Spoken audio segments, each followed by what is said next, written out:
നമ്മൾ എന്തിനാണ് ഇപ്പോൾ മുസ്ലിങ്ങൾ നോമ്പ് പിടിക്കുന്നതെന്ന് പോലും എനിക്കറിയാൻ വയ്യ. നിങ്ങൾ തന്നെ ഒന്ന് ആലോചിച്ച് നോക്കെ. അതായത് പണ്ട് നമ്മുടെ നോമ്പ് റമദാൻ മാസം എന്ന് പറഞ്ഞാൽ എല്ലാവരും ഉദ്ദേശിച്ചിരിക്കുന്ന ഒരു സംഭവം എന്ന് പറഞ്ഞാൽ കഷ്ടത അല്ലെങ്കിൽ ഭയങ്കരമായിട്ട് ഭക്ഷണം കിട്ടാത്തവരുടെ ബുദ്ധിമുട്ടുകളും കാര്യങ്ങളൊക്കെ മനസ്സിലാക്കുന്ന ഒരു സെറ്റപ്പാണ്. ഇന്നിപ്പോൾ ഞാൻ ഇവിടെ ദുബായിൽ നമ്മുടെ കരാമ പള്ളിയിലായിരുന്നു വീട്ടിൽ നോമ്പ് കുറിക്കാനായിട്ട് വന്നത്. ഇവിടെ വേറെ ഒന്നും ഞാനടക്കമുള്ള എല്ലാവരും നമ്മൾ കാണിക്കുന്നത് അനാമത്ത് തന്നെയാണെന്ന് എനിക്കും അറിയാം. കാര്യം ഏറ്റവും കൂടുതൽ വെറൈറ്റി ഭക്ഷണങ്ങൾ കിട്ടുന്ന എപ്പോഴാണ്? റമദാൻ ഫെസ്റ്റിവൽ, ഫുഡ് ഫെസ്റ്റിവൽ, പല ടൈപ്പിലുള്ള പരിപാടികളുള്ളത് റമദാൻ മാസത്തിലാണ്. ഇതിലൊന്നും ഞാൻ ഒരു കുറ്റവും പറഞ്ഞില്ല. കാര്യം നമ്മൾ നന്നാവാതെ നാട്ടിനെ വെറുതെ ഇവിടുന്ന് കംപ്ലൈൻറ്റ് പറഞ്ഞിട്ട് കാര്യമില്ല. പക്ഷേ നമുക്കെല്ലാവർക്കും ഈസി ആയിട്ട് ചെയ്യാൻ പറ്റുന്നൊരു കാര്യമുണ്ട്.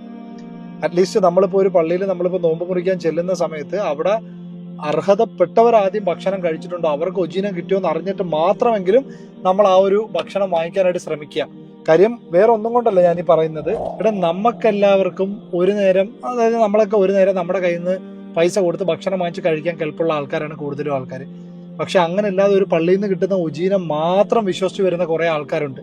അപ്പം അങ്ങനെയുള്ള ഒരു ഉജീനം വാങ്ങിച്ചിട്ടില്ലെങ്കിൽ പരമാവധി നിങ്ങളങ്ങ് എണീച്ച് മാറിയിട്ട് അവർക്ക് അങ്ങനെയുള്ളവർക്ക് ഓപ്ഷനായിട്ട് കൊടുക്കുക. കാര്യം നമുക്ക് ഇവിടുത്തെ ഒരു ഉജീനം വാങ്ങിച്ചു കഴിഞ്ഞാൽ അർഹതപ്പെട്ട ഒരാളുടെ ഒരു സാധ്യതയാണ് നമ്മൾ തട്ടിക്കളയുന്നത്. ഇത് നമുക്ക് ഈസി ആയിട്ട് ചെയ്യാൻ പറ്റുന്ന ഒരു പരിപാടിയാണ്. അറ്റ്ലീസ്റ്റ് ഈ ഒരു സംഭവമെങ്കിലും നിങ്ങൾ എല്ലാവരും ഒന്ന് ചെയ്യാനായിട്ട് ശ്രമിക്കുക. കാര്യം റമദാൻ മാസമായിട്ട് നമ്മൾ എല്ലാവരും ചെയ്യുന്നത് പാവമാണ്.